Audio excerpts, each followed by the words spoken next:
In 1985, Yale's investment office adopted a rule they have never published in full, and the ordinary investor has never once been allowed to see it.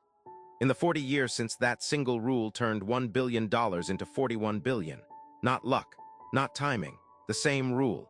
Every single year. By the end of this, you'll understand what they chose not to share. Yale's endowment is not a stock portfolio. It is a separate institution, managed by a team of professionals who answer to no shareholder, no quarterly earnings call, no market analyst on television. In 1985, a 31-year-old named David Swensen left Wall Street, where he was earning serious money, and took the job managing Yale's fund at a fraction of that salary. Nobody paid much attention. He was young, the fund was modest, and what he was about to build had no name yet.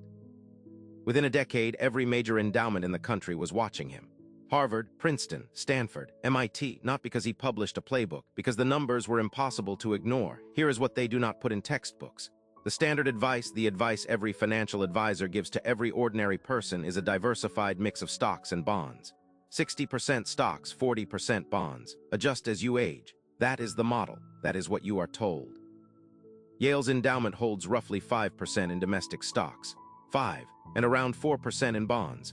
The rest, more than 90%, sits in things the average person cannot buy: private equity, hedge funds, timber, oil and gas, stakes in private companies years before they ever go public.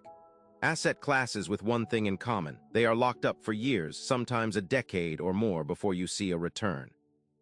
And the return across 40 years has averaged roughly 12% annually, compounding every single year through crashes and recessions and collapses that wiped out ordinary portfolios.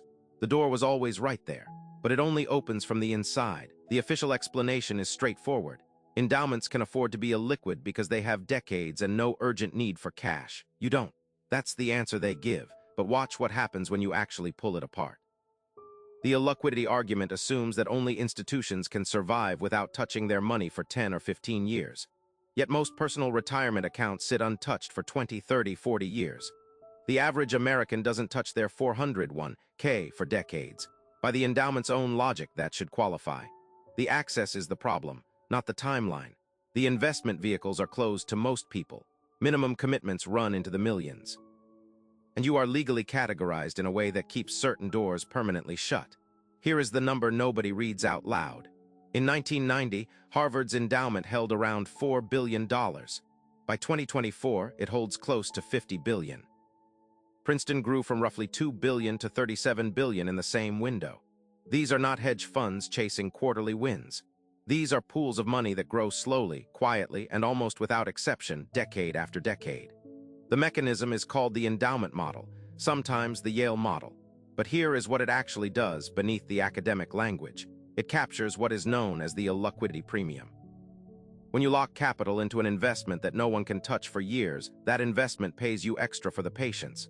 That premium is real, it is documented, and it is only accessible if you can commit to not needing your money for a very long time, and if you have the institutional relationships to be invited into the deal in the first place.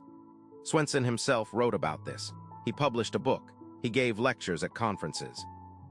And still, after 40 years, the specific allocation logic, the internal thresholds, the rebalancing triggers, the criteria for selecting managers, has never been released in a form the public can actually replicate.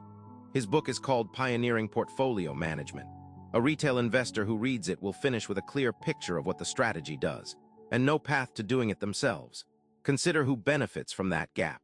The endowment model requires access to private markets. Private markets require institutional relationships. Institutional relationships require being an institution or being wealthy enough to be treated like one.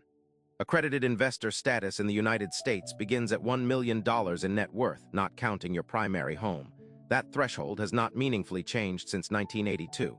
In those same 40 years, Yale's endowment grew more than 4,000%. The rule exists. The results are documented. The logic is sound.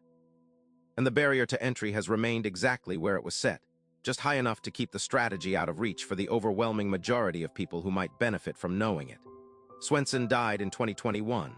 The endowment kept growing. The rule he followed was never fully published. It remains inside the institution that built it, generating returns that most people will spend their entire working lives never approaching. If the strategy is documented well enough for every Ivy League endowment to follow, if it has worked without interruption for 40 years, Then why does the barrier to entry remain exactly where it was set in 1982? Who decided that number? And who benefits most from the fact that it has never changed?